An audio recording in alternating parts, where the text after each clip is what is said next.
OOQ101D with a Alexa voice microphone. So that's the setup on this side. Back to you, Roy, from G0OOQ.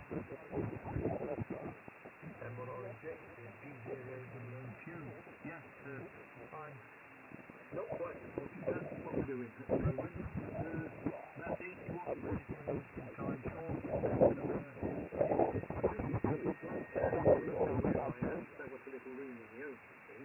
And it was absolutely chucking it down, and yet, well, 3/4 of an hour ago, the sun was out, and it wasn't too bad at all. It wasn't cold, but now I was watching it though, it went all grey, and I thought, here we go.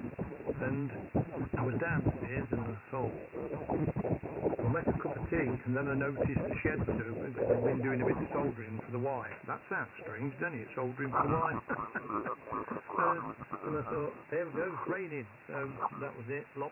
Yeah, G4BBC. Can you move up a little bit, Derek? I got reinforced BBC and I got...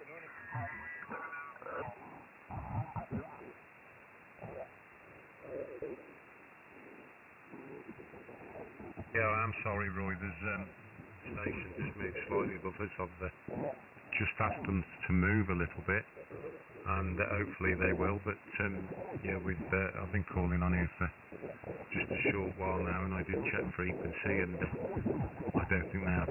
So unfortunately, Roy, I lost most of that transmission because the M1 station above is quite a bit stronger than your good self. But anyway, yeah, let's try it again, Roy. Back to you.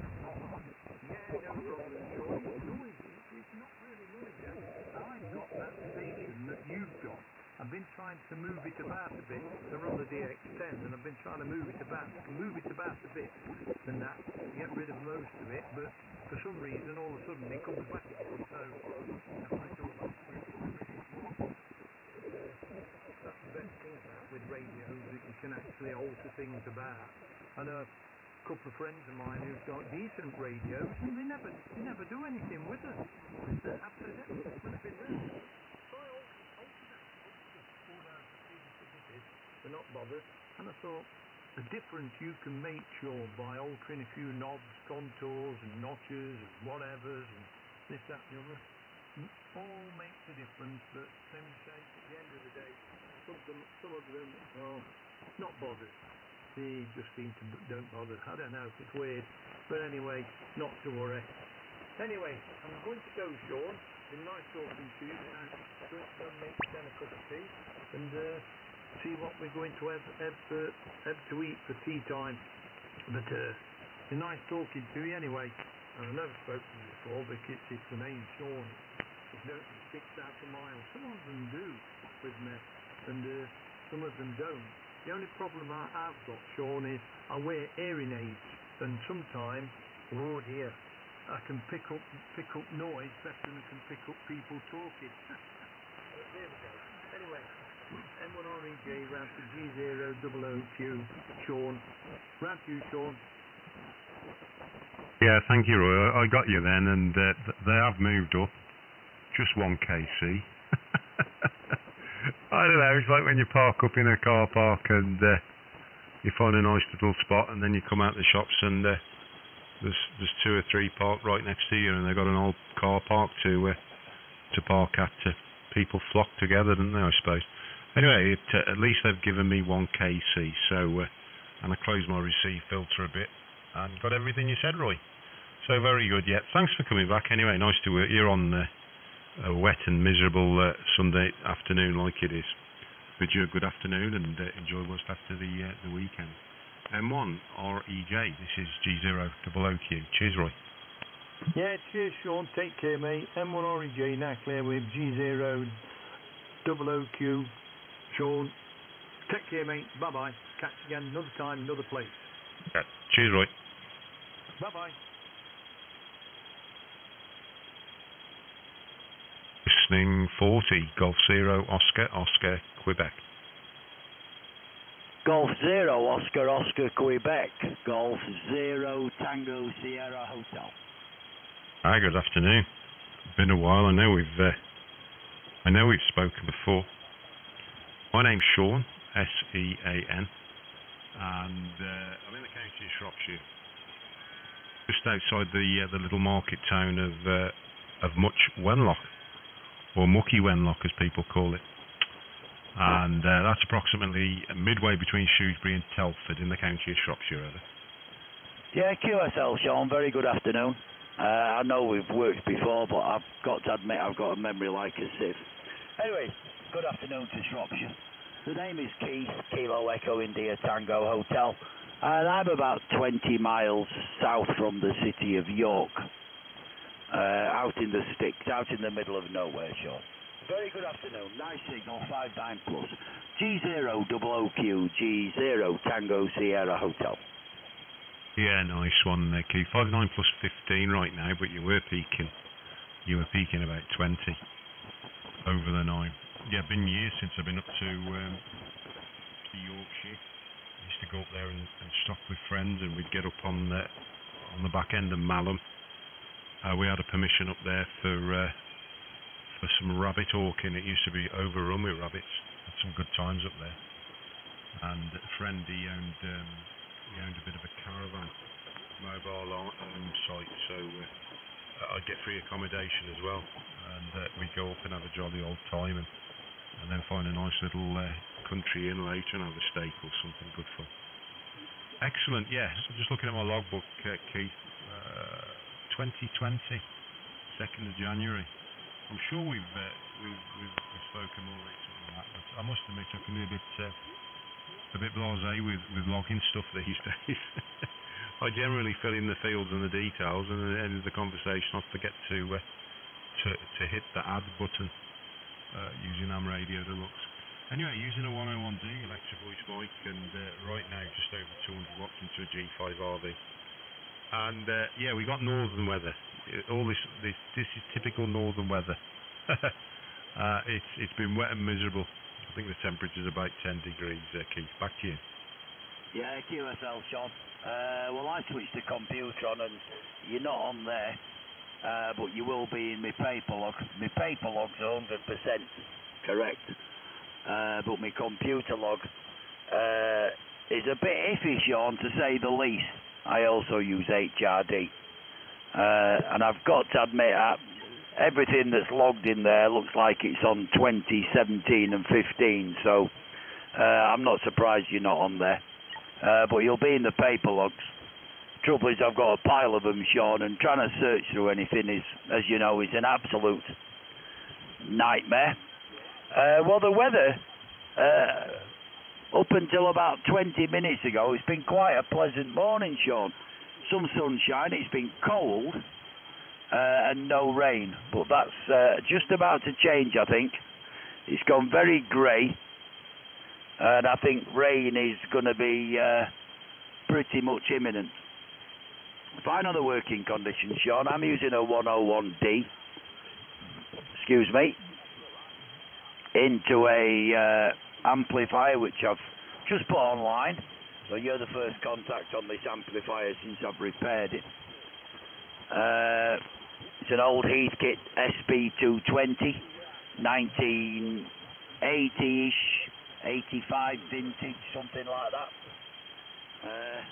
I've just given it a full refurb. I stripped it right down to the bare chassis and rebuilt everything. It's virtually, well, it's better than it was when it came out of the factory, with a lot of upgraded parts in there. It's an amp which will be staying here, because I could never sell it for the amount of money I've spent on it. Probably spent far more on it than it's worth, but I enjoy doing it, so this amplifier from now on will be sat on 80 and 40, and have another amplifier which I'll run on 15, 17 and 20. The antennas are doublet, about 130 odd feet in length. Not up very high at the moment because I've got the tower wound down, and when the tower's down, one leg of the doublet has to drop. It's up at about 45 feet in the centre, but it's normally up at like 35 feet on each end. Well, one end's at 35 feet and the other's at about 15 feet at the moment. as I say, when I've got the tower down, I've got to drop one leg of the doublet because that goes underneath the cubicle quad, which is sat on the tower. So fine on up round Malham area and the rabbits. Shortage of rabbits around here, Sean. I'm right out in the country. I do a lot of vermin control, and we don't have a lot of rabbits. Haven't had for the last 2 or 3 years. We had a bout of mixie a couple of years ago, and that virtually decimated them. You're just starting to see the odd 2 or 3 in the field. Certainly not a lot. If they get to a lot, I'll start doing something about them. But at the moment, it's just nice to see a few bunnies hopping around. Say, there's not that many, but there's a few. And they've only really come back in the last 5 or 6 months. Gone of the heydays of when I used to go out ferreting and could take 100 rabbits a day. Those days have long gone, Sean. G0 OOQ, G0 TSH. Yeah, okay, Keith. G0 OOQ. You'll probably find it's viral hemorrhaging disease they've got now. That's of course, mixie is still about, but you get populations that recover from mixie. I mean, you know this. Within the falconry community, it's really changed it, because the mainstay of falconers in this country, rabbit would be the target species, shall we say, because every farmer wanted rid of them, you know, the damage they did, certainly in Shropshire. And me getting around the country, going to various places, Yorkshire was one of the best. Scotland probably topped it. Bodmin Moor was another favourite that we used to at Ira Cottage, and again the farmers would be well rid of them, you know. But crikey, yeah, I remember Malham. It was weird on the back of Malham because they were tucked up within the rocks. You got that like weird sort of channeling on the rocks, on the moor, like you know where I mean, and they'd get in there and you'd slip a ferret in, and out the rabbit would bolt, and you get a nice sporting flight across the Ether. Same up Scotland, and using the pointing dog as well. It was just marvellous, you know. And now Shropshire's the same. We've got small, what I'd call healthy population of rabbit. Really, they need to be left alone because they do some good. It's just when they get too prolific, you know, and they start decimating the crops. But they do some good. Because I mean, one farmer said to me, we was out lamping one night, and not foxes, I might add. I've got nothing against lamping foxes; they need controlling like all the rest. But we was out rabbit hawking with the lamp, and we noticed a lot of foxes. And I said to the landowner a week or so later when I bumped into him, I said, "Crikey, you got some foxes on here." And he said, "Sean, if I've got foxes, they keep down the rabbits and they leave my lambs alone." I thought that was quite a good attitude for a farmer. You know, he says, I lose very, very few lambs to foxes because we've got plenty of rabbits, and that was his outlook on things. But yeah, it's a shame really. Yeah, viral hemorrhaging disease. It was another man-made disaster that was brought in to control the rabbit, and it's just gone mad. In fact, pet owners have to vaccinate now, and apparently they just die underground. You don't even know they've got it. Not like mixie.